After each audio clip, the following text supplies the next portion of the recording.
Hello friends, स्वागत है आपका हमारे यूट्यूब चैनल लर्न विद मुस्कान पर। सबसे पहले तो थैंक यू सो मच हमारे चैनल के साथ जुड़ने के लिए, हमें इतना सपोर्ट करने के लिए। अगर आपने अभी तक हमारे चैनल को सब्सक्राइब नहीं किया है तो प्लीज़ सब्सक्राइब कर लीजिए ताकि हमारे हर वीडियो के नोटिफिकेशन आपको सबसे पहले मिले। My name is Muskan Sahu. I have qualified JRF in 2020 with 99.73 percentile in commerce. I have also qualified only NET 2 times in June 2019 and December 2019 respectively. I have completed my MCOM in 2020. तो चलिए start करते हैं। आज का topic है capital asset pricing model. देखिए, cost of capital start किए थे, जिसमें से हम लोग क्या क्या पढ़ चुके हैं। Cost of debt, cost of preference shares and cost of equity. Cost of equity का एक बचा था CAPM, जो आज हम डिस्कस करेंगे। फिर इसके बाद नेक्स्ट वीडियो में मैं लेकर आऊँगी weighted average cost of capital and cost of retained earning. ये दो बचा है और ये तीनों कंप्लीट हो गया। तो आइए एक बार फटाफट से सबके फॉर्मूलाज रिवाइज कर लेते हैं। कॉस्ट ऑफ डेट का फॉर्मूला क्या था। इररिडीमेबल डिबेंचर के लिए interest 1 minus tax rate upon NP net proceed multiply 100।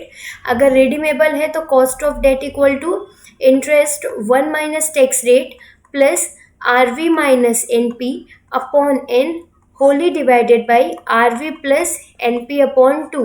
ये जो हम कॉस्ट निकालते हैं वो कितने ईयर का निकालते हैं, 1 ईयर का निकालते हैं, 1 ईयर का। और ये जो नीचे हम लिखते हैं वो हम लिखते हैं कि औसतन 1 साल में हम क्या यूज़ करें। ऊपर क्या लिखते हैं, औसतन 1 साल का खर्चा, और नीचे क्या लिखते हैं, ऊपर लिखते हैं 1 साल का खर्चा और नीचे क्या लिखते हैं, यूज़, कितना हम यूज़ किए। तो यहाँ पे हम क्या लेते हैं, औसतन वैल्यू लेते हैं जो हम यूज़ कर रहे हैं, एवरेज लेते हैं।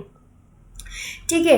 फिर उसके बाद है कॉस्ट ऑफ प्रेफरेंस शेयर्स था। उसमें अगर इररिडीमेबल था तो preference dividend 1 minus tax rate का यहाँ कॉन्सेप्ट नहीं है, NP। अगर रिडीमेबल है तो preference dividend plus RV minus NP upon N wholly divided by RV plus NP upon 2। यहाँ पे एक इसके ये जो कॉस्ट ऑफ डिबेंचर था उसमें एक और फॉर्मूला बनता था क्या, कि जब ये वाला कॉस्ट कैपिटल नेचर का माना जाएगा तो यहाँ 1 माइनस टैक्स रेट नहीं करेंगे। लेकिन इन केस अगर इसे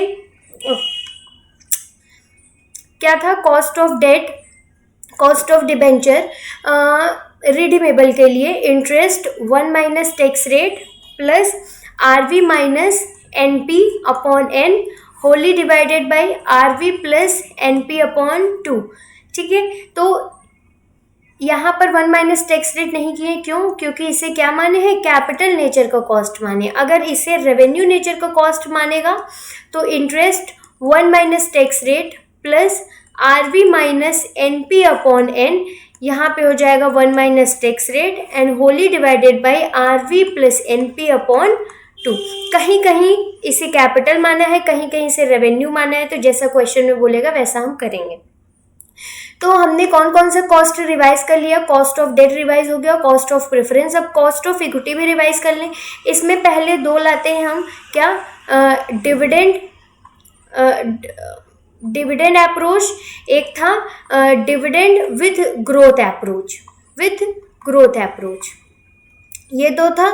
तो डिविडेंड अप्रोच में क्या था, डिविडेंड अप्रोच में कॉस्ट ऑफ इक्विटी निकालने का फॉर्मूला था D1 अपॉन P0। D1 मतलब क्या, जो ईयर के एंड में मिलेगा, एंड ऑफ द ईयर जो डिविडेंड मिलेगा वो, इसलिए यहाँ पे हम क्या लिखेंगे, D1 अपॉन P0। और अगर डिविडेंड विथ ग्रोथ अप्रोच से लगाएंगे, डिविडेंड विथ ग्रोथ अप्रोच लगाएंगे तो क्या लिखेंगे, D1 upon P0 plus growth. यहाँ प्लस G क्यों करते हैं, परपेचुअल ग्रोथ निकालने के लिए, मतलब एंड ऑफ द ईयर जो हमें डिविडेंड मिला उसके बाद डिविडेंड में जो ग्रोथ होगा वो निकालने के लिए हम प्लस G करते हैं।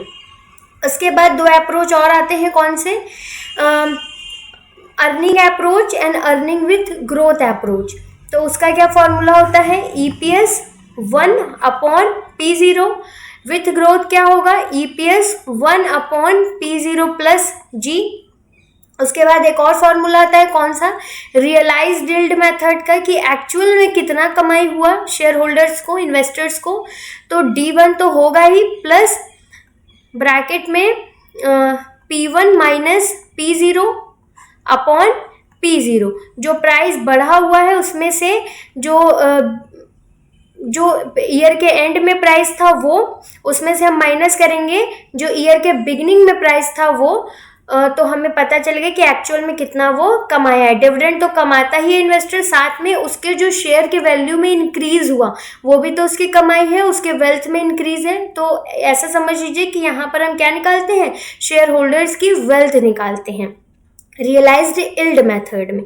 किसके कंपैरिजन में, किससे डिवाइड करते हैं, जितना वो पैसा लगाया था, जितना वो पैसा लगाया था, पैसा लगाकर उसे कितना रिटर्न मिला एक्चुअल में, वो हम निकालते हैं। ठीक है, तो कॉस्ट ऑफ इक्विटी के लिए ये पांच अप्रोच हम बता दिए थे। आज छठा अप्रोच बताने वाले हैं, कौन सा, CAPM मॉडल। क्या है CAPM मॉडल, चलिए देखते हैं। देखिए, कैपिटल एसेट प्राइसिंग मॉडल क्या कहता है, capital asset pricing model expected return and expected risk के बीच में रिलेशनशिप बताता है। ये बोलता है कि जैसे जैसे मेरा रिस्क इंक्रीज होगा वैसे वैसे मेरा रिटर्न इंक्रीज होगा। अगर हमें ज़्यादा रिटर्न चाहिए तो हमें ज़्यादा रिस्क भी बियर करना होगा। ठीक है, ये कैपिटल एसेट प्राइसिंग मॉडल बोलता है। चलिए देखते हैं। देखिए, capital asset pricing model describes the relationship between systematic risk. Systematic risk मतलब वो रिस्क जिसे हम कंट्रोल नहीं कर सकते, जिसे हम डाइवर्सिफाई नहीं कर सकते, एंड एक्सपेक्टेड रिटर्न के बीच में रिलेशनशिप बताता है for asset, particularly stocks. CAPM is widely used throughout the finance for pricing risky securities and generating expected return for asset given the risk of those asset and cost of capital। देखिए, CAPM का model क्या है, CAPM का model relationship बताता है किसके बीच में, return and risk के बीच में रिलेशनशिप बताता है। ये मॉडल कब हेल्पफुल होता है, ये मॉडल इन्वेस्टर के लिए हेल्पफुल होता है कब, ये देखने के लिए कि पर्टिकुलर सिक्योरिटी में, पर्टिकुलर एसेट में कितना रिटर्न होना चाहिए। अगर कोई सिक्योरिटी हमें रिस्क है, किसी सिक्योरिटी में रिस्क हमें बियर करना पड़ रहा है, तो उसके लिए हमें रिटर्न भी चाहिए। ठीक है, तो इस रिस्क के लिए कितना रिटर्न होना चाहिए ये डिटरमाइन करने के लिए हम कैपिटल एसेट प्राइसिंग मॉडल का यूज़ करते हैं। कैसे करते हैं आइए आगे देखते हैं। देखिए, CAPM मॉडल की कुछ एजम्पशन है। देखिए, हर मॉडल के कुछ ना कुछ एजम्पशंस होते हैं, और जब वो एजम्पशन फॉलो होंगे तभी वो मॉडल फॉलो होगा। उस केस में अगर किसी केस में एजम्पशन फॉलो नहीं हो रहे हैं तो हम वहाँ पर ये मॉडल यूज़ नहीं कर सकते। तो एजम्पशन से क्वेश्चन पूछे जाते हैं, तो एजम्पशन को अच्छे से दिमाग में रखिएगा। देखिए कौन कौन से एजम्पशन है। रिस्क एवर्स इन्वेस्टर, इसमें इन्वेस्टर क्या होते हैं, रिस्क से बचते हैं। ठीक है, रिस्क से बचते हैं। Maximising the utility of terminal wealth, investor कोशिश करते हैं कि उनका जो वेल्थ है वो मैक्सिमाइज हो। The choice based on risk and return, और इन्वेस्टर का जो चॉइस होता है कि कौन से सिक्योरिटी, कौन से पोर्टफोलियो में पैसा लगाना है, वो रिस्क एंड रिटर्न पे बेस होना चाहिए। Similar expectation of risk and return, risk and return दोनों के लिए सिमिलर एक्सपेक्टेशन होगी कि जैसे अगर रिस्क इंक्रीज हो रहा है तो रिटर्न भी इंक्रीज होगा। आइडेंटिकल टाइम होरिजोन, एक फिक्स्ड टाइम पीरियड भी होता है। Free access to all available information, जितनी भी इंफॉर्मेशन मार्केट में है वो फ्री एक्सेस होगी, सभी के पास वो इंफॉर्मेशन होगी। There is risk free asset and there is no restriction on the borrowing and lending at the risk free rate. यहाँ मार्केट में रिस्क फ्री एसेट भी होते हैं और कोई रिस्ट्रिक्शन नहीं होता बोरोइंग एंड लेंडिंग पे, किसके, रिस्क फ्री रेट पर। देयर आर नो टैक्स, कोई भी टैक्स, कोई भी ट्रांजैक्शन कॉस्ट वगैरह नहीं होती हैं यहाँ पर। The total availability of asset, fixed and asset are marketable and divisible. जो भी एसेट यहाँ पर होते हैं वो मार्केटेबल होते हैं, उन्हें मार्केट में खरीद बेच सकते हैं, और वो डिविजिबल होते हैं, उन्हें हम विभाजित भी कर सकते हैं। तो ये कुछ एजम्पशन है सीएपीएम मॉडल की, कैपिटल एसेट प्राइसिंग मॉडल की कुछ एजम्पशन है।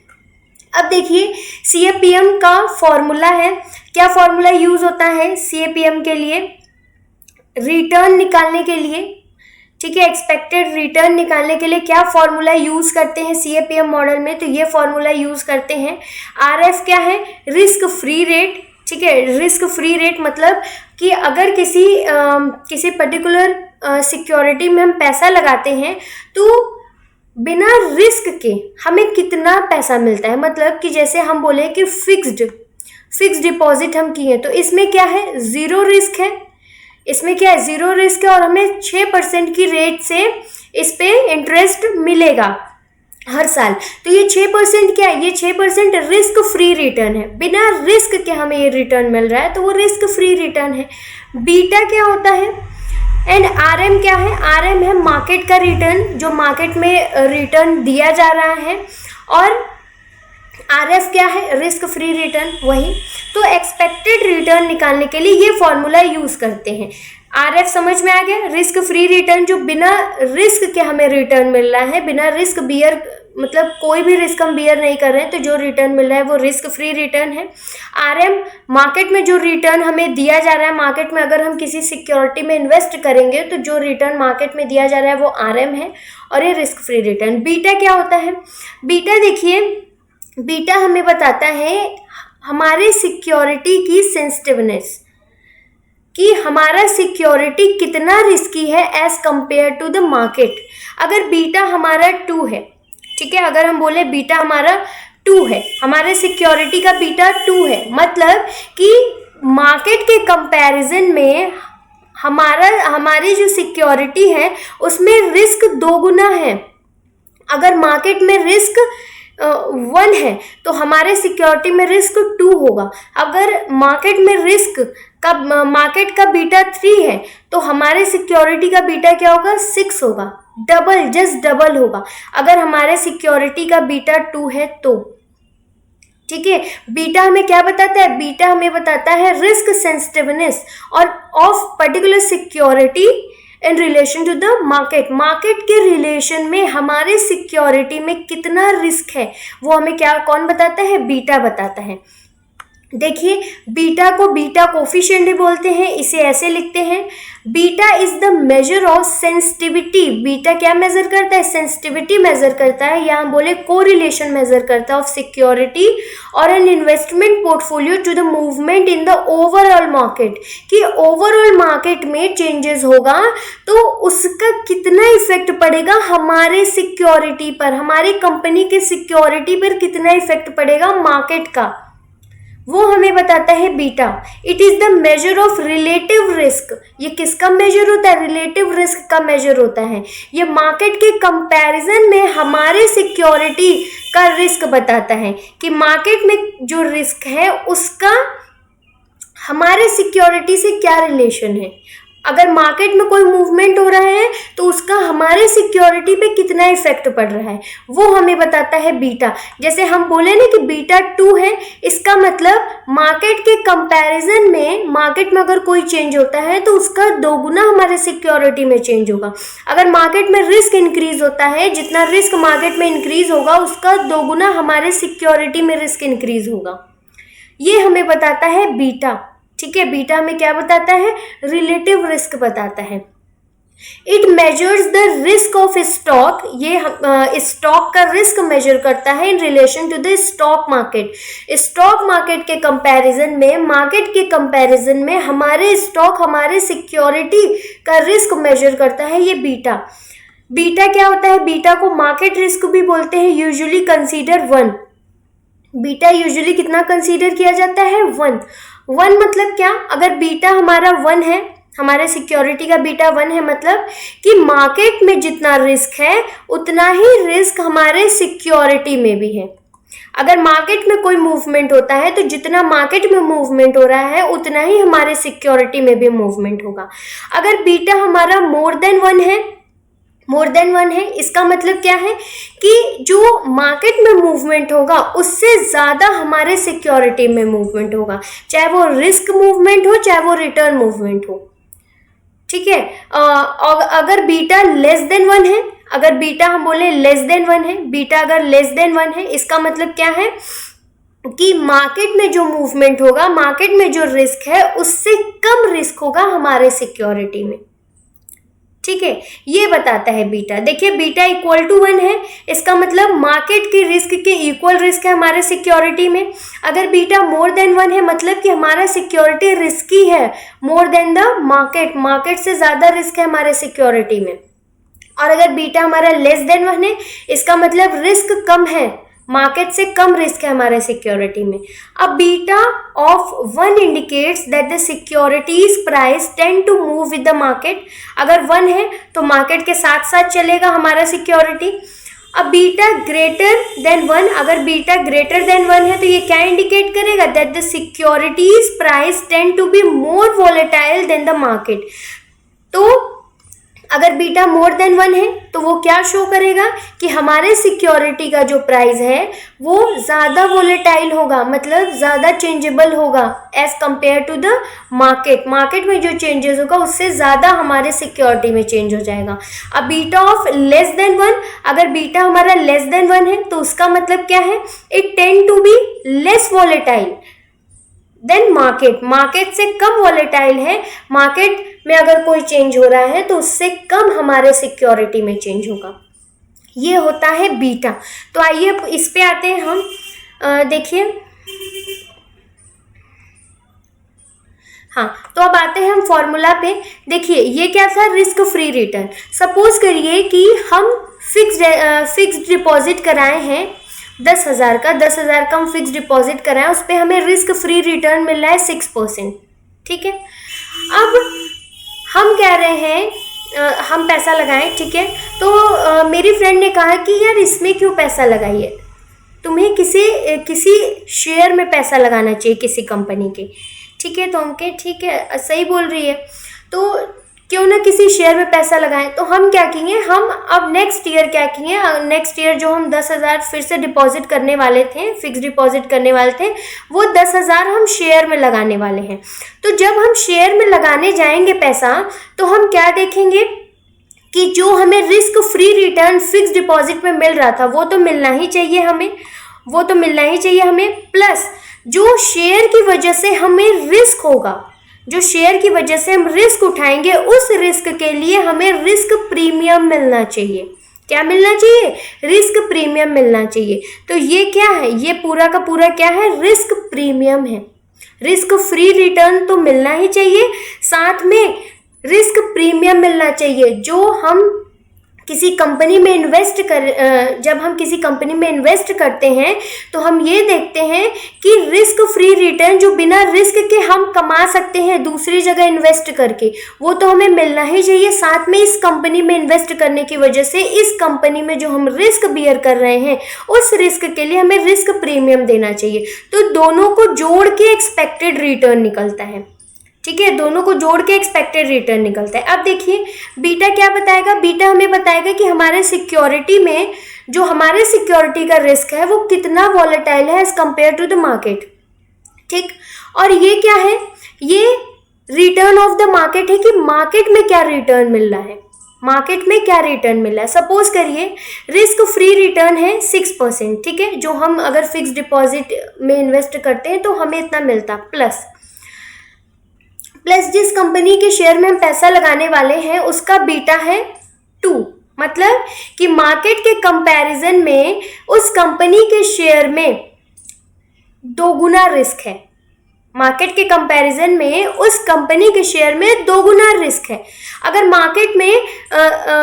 मार्केट में जो रिस्क होगा उसका 2 गुना रिस्क होगा हमारे सिक्योरिटी में। इसका मतलब मार्केट में अगर कोई चेंज होता है तो उसका 2 गुना चेंज होगा हमारे सिक्योरिटी में। ठीक है, मार्केट में जो रिटर्न मिल रहा है अगर उसमें से हम रिस्क फ्री रिटर्न निकाल दें रिस्क फ्री रिटर्न निकाल दे। मार्केट में अगर जो रिटर्न मिल रहा है वो 10 है, अगर उसमें से हम रिस्क फ्री निकाल दें तो कितना आएगा, 4 आएगा। इसका मतलब मार्केट के रिस्क के लिए मार्केट में कितना रिटर्न एक्स्ट्रा दिया जा रहा है, 4 रुपीज ज्यादा दिया जा रहा है। तो हमारे कंपनी में तो दोगुना रिस्क है, तो हमारे कंपनी में मार्केट के कंपैरिजन में दोगुना रिटर्न दिया जाएगा, मतलब कि 6 और 6 मिला के 12 दिया जाएगा। चलिए आइए फिर से समझते हैं। देखिए एक्सपेक्टेड रिटर्न कैसे निकलेगा, रिस्क फ्री रिटर्न तो मिलना ही चाहिए, plus beta market return minus risk free return. देखिए बीटा क्या बताता है हमें, बीटा हमें ये बताता है कि हमारे सिक्योरिटी में जो चेंजेस होगा वो मार्केट के कंपैरिजन में कितना होगा, या हम बोले हमारे सिक्योरिटी में जो रिस्क है वो मार्केट के कंपैरिजन में कितना है। हम बोले बीटा 2 है, मतलब मार्केट में जो चेंज होगा उसका दोगुना चेंज हमारे सिक्योरिटी में होगा। इसका मतलब मार्केट में जो रिस्क है उसका दोगुना रिस्क है हमारे सिक्योरिटी में। तो मार्केट में जो रिटर्न है उसका दोगुना रिटर्न भी तो होना चाहिए हमारे सिक्योरिटी में। अगर हमारे सिक्योरिटी का रिस्क मार्केट के रिस्क के 2 गुना है तो मार्केट के रिटर्न का भी तो 2 गुना होना चाहिए हमारे सिक्योरिटी में। बस वही यहाँ पर हम निकाले हैं कि 2 गुना, बीटा क्या है, 2 गुना है, 2 है। मार्केट में दिया जा रहा है 10%, ठीक है, मार्केट में दिया जा रहा है 10%। अगर उसमें से हम रिस्क फ्री रिटर्न निकाल दें, मतलब बिना रिस्क का रिटर्न कितना है, 6 है बिना रिस्क का, तो कितना आया, 4 आया, 4 आया। मतलब ये 4 किसके लिए दिया जा रहा है, मार्केट के रिस्क को बियर करने के लिए। मार्केट में जो हम सिक्योरिटी में पैसा लगाएंगे उस रिस्क को बियर करने के लिए ये 4 रुपीज दिया जा रहा है। तो हमारा सिक्योरिटी तो 2 गुना वोलेटाइल है, हमारा सिक्योरिटी का बीटा 2 है। इसका मतलब हमारे सिक्योरिटी में रिस्क मार्केट का 2 गुना है, मार्केट का 2 गुना रिस्क है हमारे सिक्योरिटी में। तो मार्केट में जो रिस्क के लिए रिटर्न दिया जा रहा है वो भी तो 2 गुना होगा। तो 4 मल्टीप्लाई 2 कितना हो जाएगा, 4 2 जा 8, सॉरी पीछे गलत निकाल दिए हम, 4 2 जा 8 हो जाएगा। मतलब कि हमारे सिक्योरिटी में रिस्क प्रीमियम कितना दिया जाएगा, 8। मार्केट में रिस्क प्रीमियम कितना दिया जा रहा है, 4। मार्केट के रिस्क को बियर करने के लिए हम अपने सिक्योरिटी के रिस्क को बियर करने के लिए कितना देंगे, 8 देंगे, ठीक है। तो यहाँ पे कितना आ जाएगा, 8 आ जाएगा और ये 6। समझ में आया।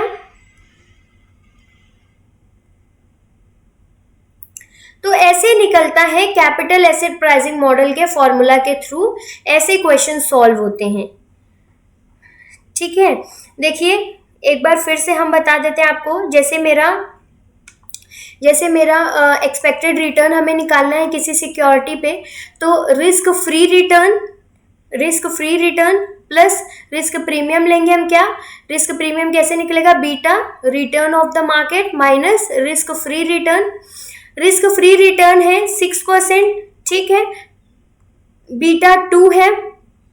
मार्केट में जो रिटर्न दिया जा रहा है वो 10% है, उसमें से हम माइनस करेंगे कितना, रिस्क फ्री रिटर्न कितना था, 6%, ठीक है। माइनस करेंगे तो कितना आ जाएगा, 6% प्लस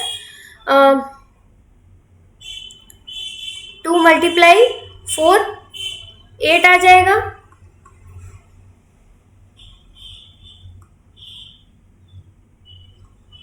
%14 कितना रिटर्न बनेगा, एक्सपेक्टेड रिटर्न 14%, ठीक है। तो इसमें कितना दिया जाएगा रिटर्न, एक्सपेक्टेड रिटर्न कितना बनेगा, 14%।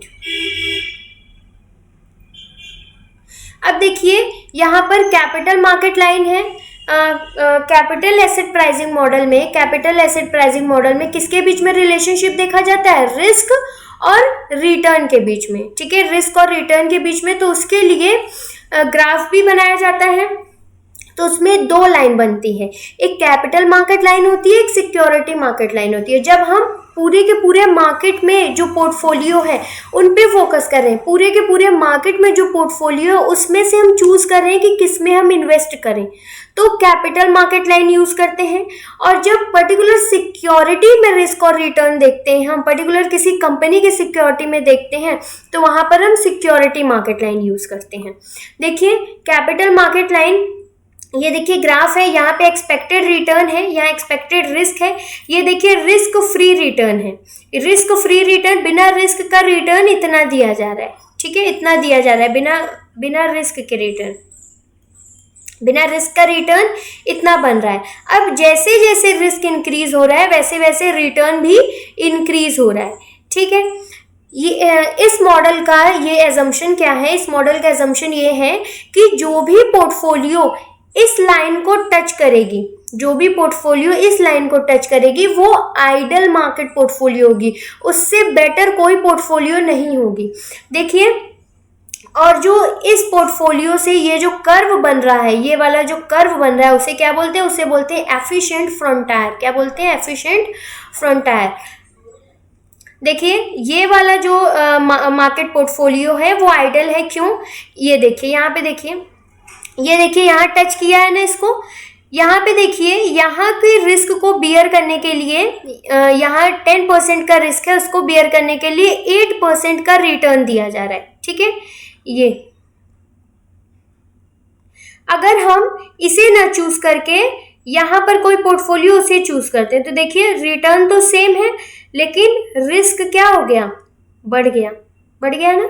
यहाँ पे देखिए अगर हम इसको चूज करते हैं तो यहाँ देखिए यहाँ पे रिस्क इतना है, रिटर्न इतना है। अगर हम यहाँ वाला चूज करते हैं, यहाँ वाला चूज करते हैं तो सेम, या यहाँ समझ लीजिए अगर यहाँ वाला हम चूज करते हैं तो सेम रिटर्न हमें मिलता, लेकिन रिस्क हमारा क्या होता, कम होता। सीधी लाइन नहीं बन रही है, ठीक है। इस वाले ग्राफ से भी देखिए समझ सकते हैं कि यहाँ 10% रिस्क बियर करने के लिए 8% रिटर्न दे रहे हैं। अब अगर हम ये वाला देखते हैं, अगर हम ये बी वाला पोर्टफोलियो देखते हैं तो यहाँ देखिए 16% रिस्क है लेकिन रिटर्न कितना है, 10% है। ये गैप देखिए, रिस्क के बीच में गैप देखिए और रिटर्न के बीच में गैप देखिए, रिटर्न का गैप कम है जबकि रिस्क का गैप ज्यादा है। तो कौन सा बेस्ट हुआ, ये वाला बेस्ट हुआ जो एफिशिएंट फ्रंटायर है मेरा, जो ये कैपिटल मार्केट लाइन को टच करेगा, जो कैपिटल मार्केट लाइन पे पोर्टफोलियो आएगा वो बेस्ट होगा।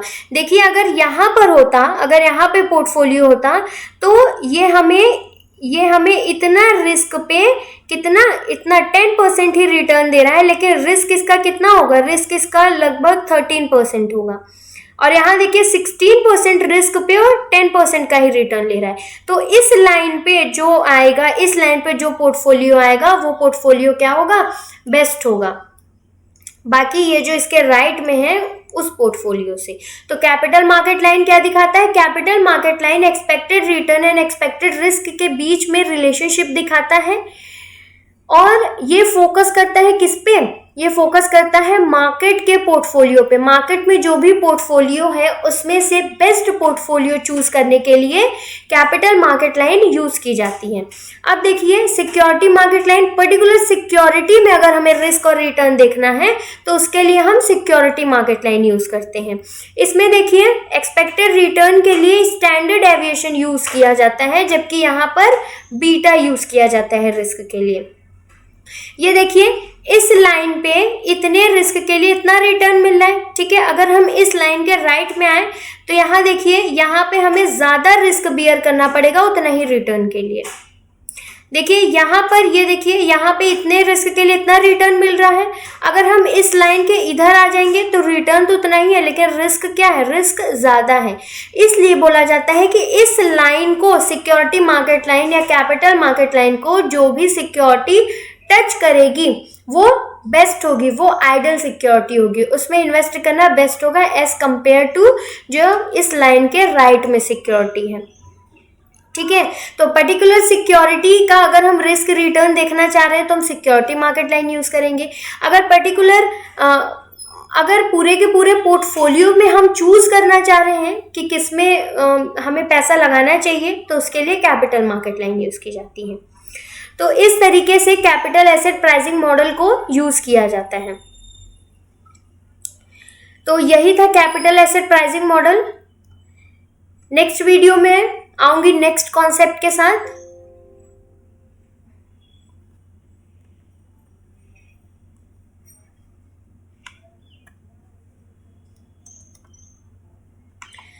Thank you for watching. मिलते हैं नेक्स्ट वीडियो में नेक्स्ट कॉन्सेप्ट के साथ।